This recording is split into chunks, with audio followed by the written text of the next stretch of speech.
Seminário de Termodinâmica Metalúrgica 2. O tema é redução do ferro a partir do controle da atmosfera. A redução do ferro começou a ser realizada há bastante tempo, mas era considerada mais uma arte que como ciência. O conhecimento era repassado através das gerações com novas descobertas e melhorias vinham sendo feitas basicamente empiricamente. Como o conhecimento era basicamente empírico, isso acarretava em muitos erros e desperdícios. Por exemplo, no século XIX, especialistas em redução acreditavam que usar o ar frio em altos fornos, ao invés de aquecê-lo, resultava em melhorias e ganhos. Isso se devia ao fato de que no inverno os altos fornos produziam mais e melhor que no verão. Na realidade, isso se devia ao ar mais seco predominante no inverno, evitando as reações de vapor da água no forno, fato que na época era desconhecido. Somente a partir do século XVIII é que a produção do ferro começou a ser tratada como método científico. A partir daí, começou a se aplicar termodinâmica e principalmente as reações envolvendo os gases CO e CO2 que contribuíram para o entendimento do sistema ferro-oxigênio-carbono. Na Alemanha, Charles Schiens fez os primeiros balanços de massa e energia de um alto forno. Seu trabalho foi importante, pois foi o primeiro a definir as diferentes zonas de um alto forno e as principais reações que ocorriam em cada uma destas zonas. Na Inglaterra, Lucian Bell detectou a importância dos gases CO e CO2 e foi o primeiro a estudar o sistema ferro-oxigênio-carbono. Já nos Estados Unidos, G. A. Johnson Jr. convenceu os operadores de forno que o processo seguia uma racionalidade e, portanto, era previsível. A partir daí que começaram os estudos para se prever todo o comportamento do ferro na sua redução em alto forno e em outros processos. Na imagem é possível ver o diagrama ferro-oxigênio. Nele é possível diferenciar o ferro nas suas fases alfa, delta e gama, assim como os três óxidos de ferro, hematita, magnetita e wustita. Algumas características dos óxidos de ferro. Hematita, maior estado de oxidação do ferro, estrutura hexagonal compacta, apresenta cor acinzentada. Magnetita, apresenta cor cinza escuro para preto, é fortemente magnética, apresenta estrutura cristalina CFC. Wustita apresenta estrutura CFC, obtida a partir da redução da magnetita, só acontece em temperaturas acima de 560 graus Celsius. O principal óxido de ferro extraído na natureza é a hematita. A partir dela é que se é feita a redução do ferro para outras fases. A reação de Boudoir é a reação utilizada para se prever o comportamento do ferro durante a sua redução. A reação é obtida a partir da soma da reação 1, carbono mais O2 virando CO2, e a reação 2, 2C mais O2 virando 2CO. A soma das duas resulta na equação 3, CO2 mais C virando 2CO, mais conhecida como reação de Boudoir. A partir da variação de CO a CO2 é possível obter o diagrama mostrado. Nele é possível obter o máximo teor de CO em misturas gasosas. Quando a redução ocorre na área à direita da curva, a reação é deslocada no sentido de formação de CO2. Com isso, ocorre a gaseificação do carbono. Nesta área ocorre a redução direta, não consome carbono. Na área à esquerda ocorre a precipitação de carbono e há a predominância de CO na atmosfera. É possível unir os diagramas do ferro-oxigênio e do sistema CO-CO2 a fim de se obter as fases ao qual o ferro irá se reduzir dependendo da composição da atmosfera e temperatura. Este diagrama é mostrado na imagem. No diagrama é possível observar que a hematita é muito instável. Qualquer mudança na atmosfera já irá fazer com que ela se reduza para a fase magnetita. A fase wustita só aparece acima de 560 graus Celsius. Logo, em temperaturas inferiores, a redução se dá em duas fases, hematita virando magnetita e magnetita virando ferro. Já em temperaturas acima, é uma redução em três fases. Hematita vira magnetita, que depois vira wustita e finalmente se obtém o ferro puro. O diagrama de Boudoir pode sofrer alterações se a pressão atmosférica for alterada. Se a pressão for aumentada, a curva irá se deslocar para a direita, aumentando a área de precipitação do carbono. Se a pressão diminuir, a curva se desloca para a esquerda e aumenta a área de gaseificação do carbono. Na imagem é possível observar esta variação, que é característica das pressões que ocorrem no alto forno. A atmosfera com vapor da água também irá reduzir o ferro com princípios muito parecidos quando se utiliza uma atmosfera CO-CO2, porém essa redução não é tão efetiva quanto a anterior. A atmosfera de cima mostra como ocorre a redução do ferro em uma atmosfera de vapor da água, a de baixo como ocorre utilizando a atmosfera CO-CO2. Quando ocorre a redução se utilizando uma atmosfera de vapor da água, o campo onde aparece ferro puro é muito menor se comparado ao campo do ferro puro quando se utiliza uma atmosfera CO-CO2. Logo, é fácil de ver que o uso dessa atmosfera aumenta em muito o rendimento de processos que se utilizam da redução do ferro. Na prática, é utilizada uma atmosfera com uma mistura de CO, CO2, H2, H2O e outros gases. Essa mistura causa o diagrama mostrado. No eixo Y é plotado a composição da atmosfera levando em conta os 4 gases citados anteriormente. No diagrama, a presença de várias linhas. Cada linha corresponde à fração efetiva do gás utilizado. É possível calcular essa fração dividindo a pressão de H2 mais a pressão de H2O, dividido pela pressão de H2 mais pressão de CO2 mais pressão de H2O mais pressão de CO. Ao se obter este valor, é possível determinar qual curva irá se utilizar no diagrama. Finalmente chegamos no diagrama oxidação-redução. É através desse diagrama mostrado que é possível prever as transformações que irá ocorrer ou com o ferro ou com o óxido de ferro na presença de uma atmosfera CO-CO2. Essa é a ferramenta básica para processos siderúrgicos como alto forno e redução direta. Neste diagrama é possível identificar qual fase será mais estável em cada temperatura e variação da atmosfera CO-CO2.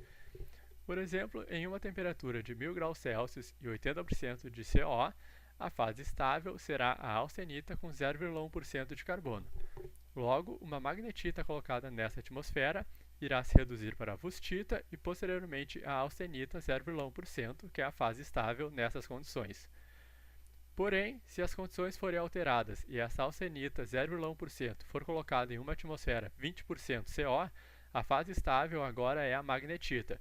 Então, a austenita irá oxidar para a wustita e a wustita irá oxidar para a magnetita, atingindo a fase estável nas novas condições. A curva da reação de Boudoir, responsável por definir o equilíbrio entre o carbono e suas fases gasosas CO e CO2, também é projetado sobre o diagrama. Abaixo da curva está a região onde os processos irão acontecer com a precipitação de carbono, e acima da curva é a área onde os processos ocorrem com gaseificação do carbono. As reações com precipitação de carbono ocorrem na sua maioria a baixas temperaturas. Já em altas temperaturas é onde ocorre a gaseificação do carbono. Este é um efeito esperado, já que a reação é endotérmica e o aumento da temperatura favorece o deslocamento da reação no sentido direto. Há muitos anos, o processo de autoforno vem dominando o cenário de produção de ferro gusa líquido para a produção de aço, sempre sofrendo melhorias e pesquisas no âmbito de melhora na produção, na qualidade e no controle do ferro. O processo, no entanto, possui algumas desvantagens, como a necessidade de unidades suplementares de preparação de matérias-primas, como, por exemplo, a coqueria e a sintetização, e também apresenta alguns problemas ambientais. A poluição gerada é muito grande, o que acabou abrindo espaço para novas linhas de pesquisa, como a fusão redutora. Apesar disso, a produção em autofornos continua sendo líder devido à sua eficiência energética, capacidade de produção e flexibilidade operacional. O autoforno é um equipamento destinado a produzir ferro gusa em estado líquido, a uma temperatura em torno de 1500 graus centígrados. Para isso, se utilizando de matérias-primas básicas e também de cargas metálicas, normalmente no formato de pelotas, minério granulado e etc. Combustível sólido, fundentes e injeções auxiliares também. Na imagem, podemos ver o fluxograma parcial de uma usina siderúrgica integrada à coque.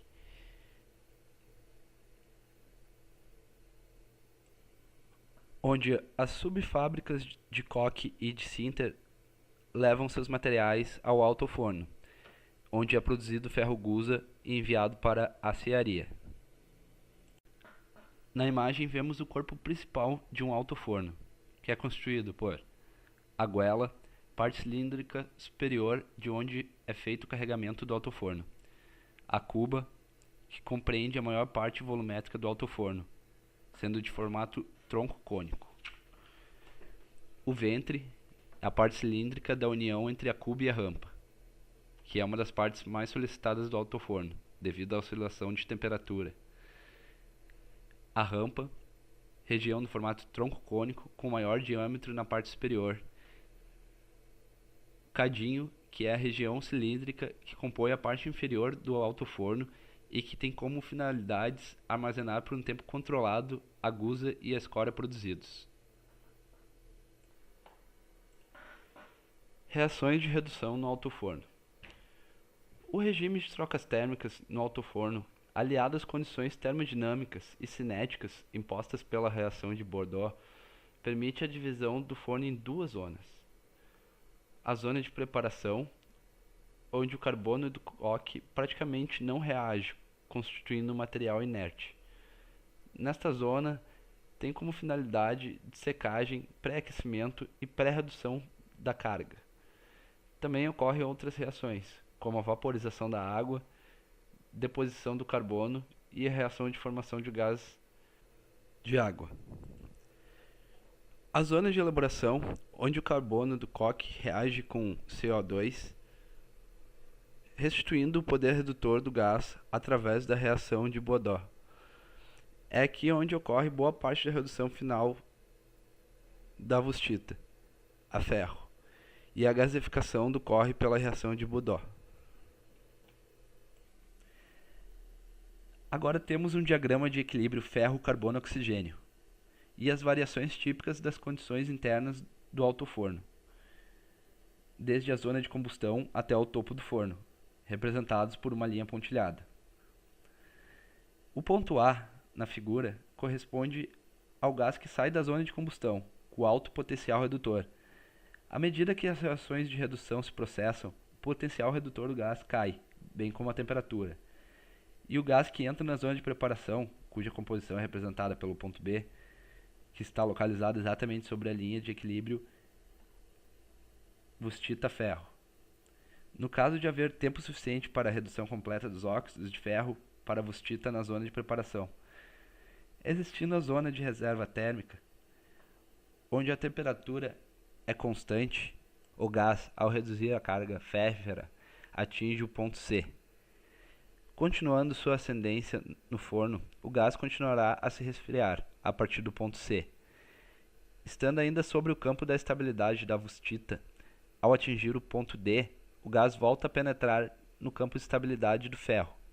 E havendo condições cinéticas favoráveis, pode ser produzido também alguma quantidade de ferro. O ponto E fornece a composição dos gases de topo do forno. A linha tracejada vertical no meio do gráfico indica que, à esquerda, estamos na zona de preparação e à direita, na zona de elaboração. A redução da hematita a ferro é realizada em estágio conforme as seguintes reações. Estas equações são chamadas reações de redução indireta, e o produto é o gás carbônico. Globalmente, a redução indireta é levemente exotérmica, e como o gás carbônico representa o produto final da combustão do carbono, a utilização de energia química do carbono será completa quanto maior a quantidade de oxigênio removido pelas reações de redução indireta. Entretanto, acima de uma temperatura crítica, que é em torno dos 950 graus Celsius para o coque, passa a ocorrer a gasificação do coque, segundo a equação de Bordeaux, vista anteriormente já nesse vídeo. Somando as equações da wustita e do carbono, conseguimos a seguinte reação, que é também conhecida como reação direta e é altamente endotérmica, em contraste com a redução indireta. Além disso, consome e degrada o coque. A vantagem é que é consumido menos carbono para cada mol de oxigênio removido, pois o produto da reação, o monóxido de carbono, pode realizar novas reações de redução. Para minimizar as necessidades térmicas do autoforno, é mais vantajoso utilizar a redução indireta do que a redução indireta, já que a primeira gera calor e a segunda consome. Se introduzirmos hidrogênio como componente do combustível injetado, movemos as condições de equilíbrio entre reações na direção da indireta, assim nos poupando alguma energia.